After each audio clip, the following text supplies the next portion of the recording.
ஸல்லல்லாஹு அலைஹி வஸல்லம் உடைய ரவுலாவிலே போய் முன்னாலே நிற்கிறோம். ரசூலுல்லாவுக்கு சலாம் சொல்ல போகிறோம், ஸலவாத்தோடு போகிறோம். நல்லா நீங்க ஒரு விஷயம் கவனிக்கணும்.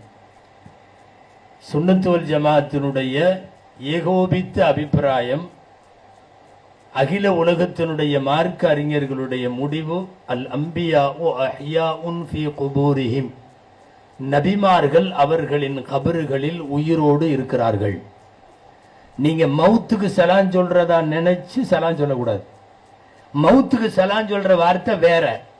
நம்ம இப்ப கபரிஸ்தானுக்கு போனா என்ன சொல்லுவோம்? அஸ்ஸலாமு அலைக்கும் யா தார கௌமி முஃமினீன் வ இன்னா இன்ஷா அல்லாஹ். அந்த துஆவே அங்க கொடுக்கல. ஏன்னா மௌத்தா போனவங்களுக்கு நாம சலாம் சொல்ல போகல.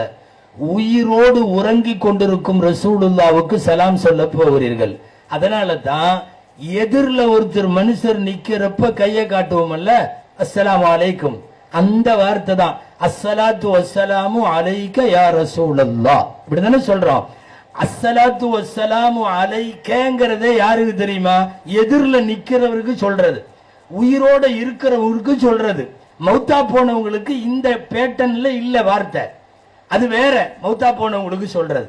ஆக நபிமார்கள் உயிரோடு இருக்கிறார்கள். நபிமார்களின் உடலை மண் தின்னாது. நபிமார்களின் கபர்களுக்குள் எவ்வளவு ஆண்டுகள் ஆனாலும் ரப்புடைய தொடர்பிலும் துஆவிலும் அவர்கள் இருக்கிறார்கள். இன்னும் நல்லா சொல்றேன், ஒருத்தர் மௌத்தா போயிட்டா, தேவைப்பட்டால் அவருடைய மனைவி இதா முடிஞ்ச உடனே என்ன பண்ணலாம்? இன்னொரு கல்யாணத்துக்கு குடும்பம் ஏற்பாடு செஞ்சதுன்னா கல்யாணம் பண்ணிக்கலாம்ல. ரசூலுடைய மனைவிமார்கள், அந்த மனைவிமார்கள் மௌத்தாகிற வரையும் ரெண்டாவது கல்யாணம் பண்ணக்கூடாது. ஏன் தெரியுமா? கணவர் உயிரோடு இருக்கிற போது மனைவி கல்யாணம் பண்ண முடியாது. உங்களுக்கு புரியுதா நான் சொல்ல வருவது? ஏன் நபிமார்கள் ஸல்லல்லாஹு அலைஹி வஸல்லம் உடைய மனைவிமார்கள் ஏன் மறுமணம் செய்ய முடியாதுன்னா, புருஷன் உயிரோடு இருக்கிறப்ப மறுமணம் செய்யறது ஆறாம்.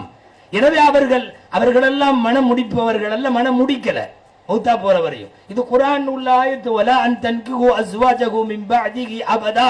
எந்த காலத்திலும் பெருமானாருடைய மனைவிமார்களை யாரும் திருமணம் செய்ய முடியாது. காரணம், கணவராகிய எம்பெருமான் ஸல்லல்லாஹு அலைஹி வஸல்லம் உயிரோடு படுத்திருக்கிறார்கள். இப்ப உயிரோட உட்கார்ந்திருக்கிற ரசூலுல்லாவுக்கு சலாம் சொல்லுகிற அந்த அடக்க ஒடுக்கம், பவ்யம், கண்ணியம் இதோட போகணும். சில பேரு ஜோஷ் வந்து ஓன்னு கத்திக்கிட்டு உள்ள போவாங்க, அஸ்ஸலாமு அலைக்கும் யா ரசூலல்லாஹ். தப்பு. ஒரு உஸ்தாது முன்னாடி உட்கார்ந்துருக்கார், ஆக பெரியவங்க உட்கார்ந்துருக்கிறாங்க, நாம ஓன்னு கத்திக்கிட்டா போவோம்? பவ்யமா போய் நிக்கணும், அடக்க ஒடுக்கத்தோடு நிக்கணும். நீங்க மௌத்துக்கு முன்னாடி நிக்கல. நான் திரும்ப திரும்ப சொல்றேன், ஸல்லல்லாஹு அலைஹி வஸல்லமுக்கு சலாம் சொல்லுங்கள். இந்த உங்களுக்கு கொடுக்கிற அந்த புஸ்தகத்துல கிதாபுல எல்லாம் ரசூலுல்லாஹ்வுக்கு சொல்ற சலாம் இவ்வளவு பெருசு இருக்கும். ஐயோ நபியுன்னா சொல்லி பல்லகத்த ரிசாலா வாத்தைத்தல்லாமா அவ்வளவெல்லாம் அங்க ஓதுறதுக்கு நேரம் இருக்காது. அது ஹஜ்ஜு காலம் அல்லாம ஏதாவது உம்ரா போறவங்க வேணா சாவகாசமா ஒரு ஓரத்துல நிக்கலாம். போலீஸ்காரங்க இப்படி தள்ளிக்கிட்டே இருப்பாங்க, போ போ போன்னு. சலாம் மட்டும்தான் சொல்ல முடியும். நீங்க அஸ்ஸலாத்து வஸ்ஸலாமு அலைக்க யா ரசூலல்லாஹ்னு சொல்லுங்க.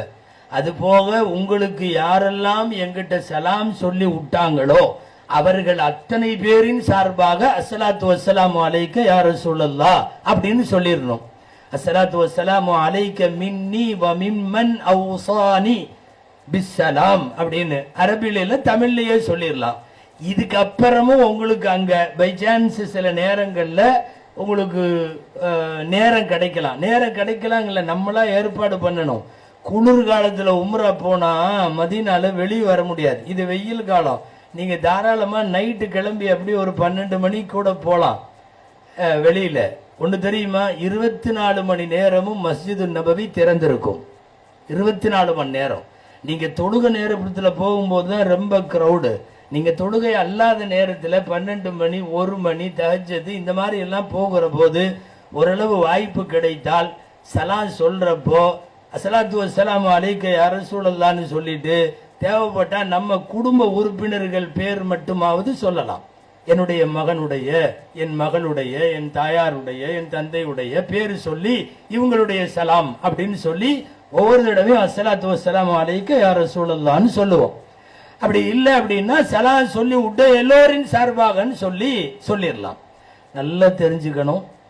கோடிக்கணக்கான பேர் ஒரே நேரத்தில் சலாம் சொன்னாலும் எம்பெருமான் ஸல்லல்லாஹு அலைஹி வஸல்லம் பதில் சொல்லுகிறார்கள், துஆ செய்கிறார்கள்.